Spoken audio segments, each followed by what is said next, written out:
If you watch a toddler playing alone, you'll notice they rarely do it in silence.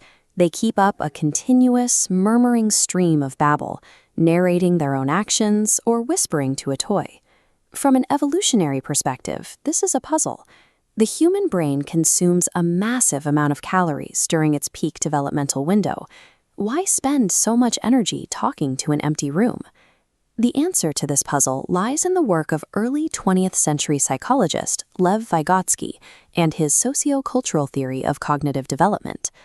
Before Vygotsky, psychologists assumed language was simply an output device, a way to transmit thoughts that already existed in the brain. Vygotsky argued the exact reverse. Language is the tool we use to construct those thoughts in the first place. A child's internal brain architecture does not spontaneously assemble itself. It is imported from the outside world through interaction with adults. Infants are born with millions of potential neural pathways. But that raw architecture needs specific environmental input to actually wire itself together. The primary biological mechanism for this wiring is an exchange called serve and return. When a baby points or babbles, that's a serve. When a caregiver responds with eye contact, a smile, or a word, that's the return.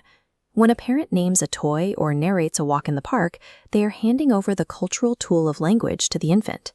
Caregivers use external language to help infants process overwhelming sensory inputs.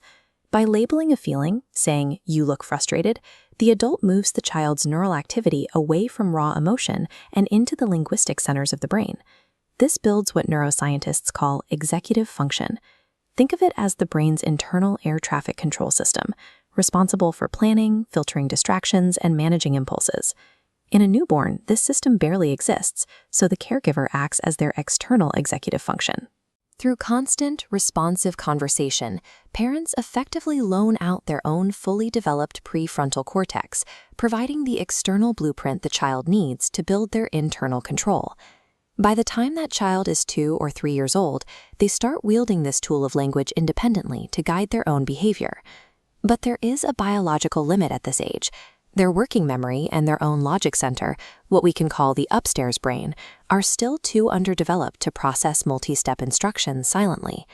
At the same time, their downstairs brain, the regions responsible for instinct and survival, is already well developed and highly active, ready to overwhelm that small logic center.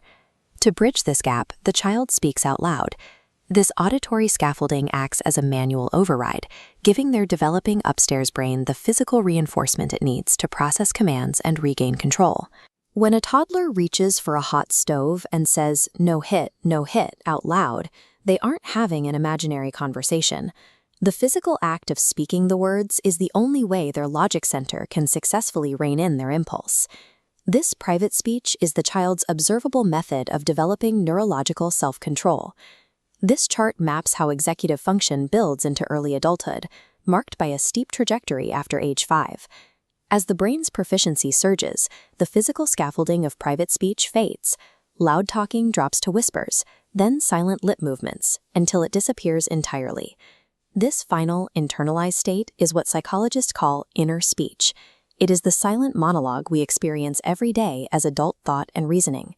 We never actually abandon the mechanism, though. When an adult faces a highly complex math problem or severe emotional stress, they naturally revert to talking out loud to organize their thoughts. The system we rely on in those moments traces directly back to the crib. The quality of a person's inner voice is built from the nature of their early serve and return interactions. The social speech a caregiver uses with a child today becomes the silent inner monologue that governs their reasoning for the rest of their lives.